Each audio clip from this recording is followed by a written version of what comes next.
అందరికీ నమస్కారం అండి. ముందుగా నాకు ఈ అవకాశం ఇచ్చినటువంటి పెద్దలకు నా ధన్యవాదాలు.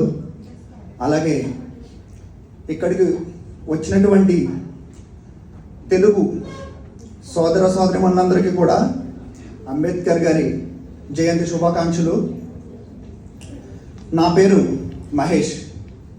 మాది డాక్టర్ బిఆర్ అంబేద్కర్ కోనసీమ జిల్లా.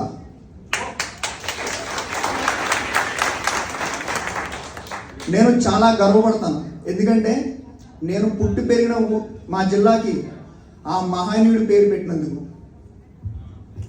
ఈరోజు మనం మాట్లాడుకుంటున్న వ్యక్తి ఒక సాధారణమైన వ్యక్తి కాదు. ఆయన ఒక మహోన్నతమైన వ్యక్తిత్వం, అలాగే ఒక యుగాన్ని మార్చిన ఒక నాయకుడు. ఆ మహానుభావుడే డాక్టర్ బిఆర్ అంబేద్కర్ గారు. ఆయన ఎన్నో అవమానాలు చూశారు, అణిచివేతకు గురయ్యారు. సమాజం ఆయన్ని తిరస్కరించింది.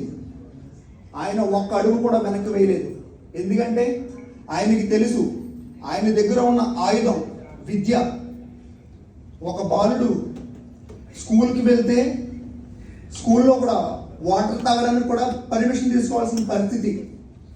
అలాంటి ఒక బాలుడు ప్రపంచ విజ్ఞాతగాంచిన విశ్వవిద్యాలయంలో విద్యను అభ్యసించి భారతదేశ చరిత్రనే మార్చేలాగా భారతదేశానికి రాజ్యాంగం రచించే స్థాయికి ఆయన చేరుకున్నారు.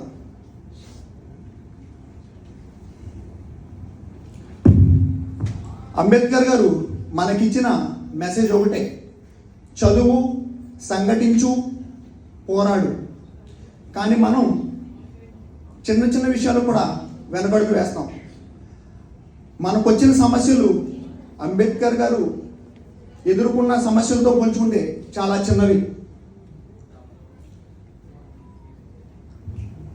కానీ మనం ఏం చేస్తున్నాం? ప్రతి చిన్న విషయానికి కూడా వెనకడుగు వేస్తున్నాం.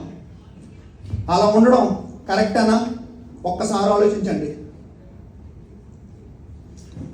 మనం మారాలి, మన సమాజం మారాలి, మన ఆలోచనలు మారాలి, మన లక్ష్యం పెద్దదిగా ఉండాలి. అంబేద్కర్ గారు మనకు హక్కులు ఇచ్చారు, కానీ ఆ హక్కుల్ని నిలబెట్టుకోవడం మన బాధ్యత. సమానత్వం, గౌరవం, న్యాయం ఇవి మాటలు కాదు, మన జీవన విధానం కావాలి. ఈరోజు ఆయన జయంతి సందర్భంగా మనందరం ఒక నిర్ణయానికి వద్దాం. విద్యతో ఎదుగుదాం, విద్యని పంచుదాం, సమాజాన్ని మారుద్దాం, అంబేద్కర్ కన్న కలలు నెరవేరుద్దాం. జై భీమ్, జై భారత్. థ్యాంక్ యూ నాకు ఈ అవకాశం ఇచ్చినందుకు. చక్కటి